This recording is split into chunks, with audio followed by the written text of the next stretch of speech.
про історію. Святий Миколай – постать, глибоко вкорінена в українській традиції, яка має як релігійне, так і культурне значення. Його образ з'явився в наших землях ще в ранньому християнстві, і він став символом доброчинності, милосердя та турботи про ближнього. Згідно з переказами, Миколай не лише допомагав бідним і нужденним за життя, але й продовжує це робити, ставши святим. В українській культурі він приносив подарунки дітям у ніч на 6 грудня за григоріанським календарем або 19 грудня за юліанським. Друзі, якщо вам близькі наші теми і ви теж прагнете відновлювати та зберігати українську культуру, підписуйтесь на канал. Ваші вподобайки, коментарі та поширення допомагають не лише розвивати український YouTube, а й доносити важливі історії до якомога більшої аудиторії. Історично вшанування цього святого було пов'язане з датою 6 грудня за григоріанським календарем. Саме цей день відповідав дню смерті Миколая Чудотворця, що традиційно відзначався в усьому християнському світі.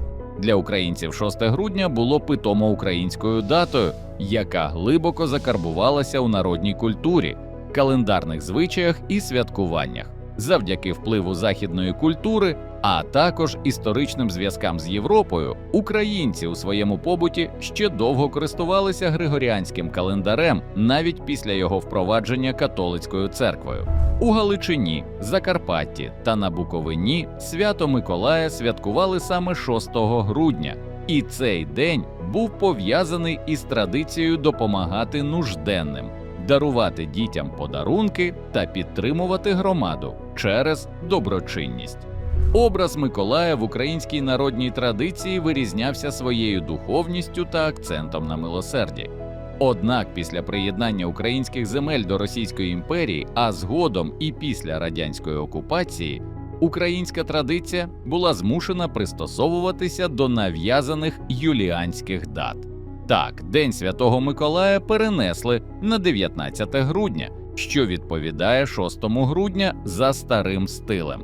Такий підхід не лише змінив календарну систему, а й поступово розмив історичну тяглість українських традицій. Прив'язка до юліанського календаря, який використовувався Московською церквою, стала інструментом культурного впливу та частиною асиміляційної політики. У той час, як у багатьох європейських країнах Миколая святкували 6 грудня, українці змушені були слідувати зміненій даті, яка закріпилася вже під тиском радянської ідеології. Це свято було часом не лише радості для малечі, а й нагадуванням про важливість щедрості та любові до ближнього. Однак із приходом радянської влади цей образ почав активно витіснятися. Радянський режим вів систематичну боротьбу з релігією, вважаючи її пережитком минулого, який суперечить новій соціалістичній людині. Святий Миколай, як символ християнських цінностей, став загрозою для атеїстичної ідеології. Замість нього влада створила нового персонажа – Діда Мороза. Він з'явився в радянському культурному просторі як частина політики нового святкування Нового року, яка мала замінити Різдво і всі релігійні традиції.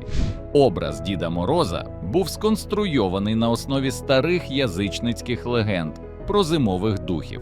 Однак він не мав нічого спільного з традиціями милосердя та благодійності.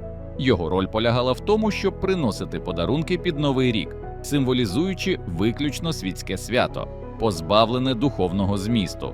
Ба більше, його поява була чітко підконтрольна державній пропаганді. Навіть ялинки, які спочатку були частиною різдвяної символіки, перетворили на новорічні. Таким чином, через Діда Мороза радянська влада намагалася стерти релігійний характер зимових свят і підпорядкувати їх своїй ідеології. Проте, на відміну від Діда Мороза, Святий Миколай несе значно глибший сенс. Його історія вчить милосердю, вірі в добро і важливості допомагати тим, хто цього потребує. У той час, як Дід Мороз залишався персонажем радянської міфології, покликаним лише замінити традиції, Миколай – це частина нашої духовної спадщини, яка об'єднує покоління і підтримує зв'язок із нашим минулим. Повернення до традицій Святого Миколая – це не лише відновлення історичної справедливості, а й важливий крок до відродження української ідентичності. Вибір Миколая замість Діда Мороза підкреслює нашу відмову від колоніального радянського спадку, який десятиліттями нав'язував нам чужі символи і наративи. Це також спосіб повернути дітям святкову магію, засновану на справжніх цінностях – доброті, турботі і вірі в те, що добро завжди перемагає. Отже, Святий Миколай – це не просто носій подарунків, це символ, який нагадує нам про наші корені, нашу культуру і нашу силу відроджувати те, що колись намагалися знищити.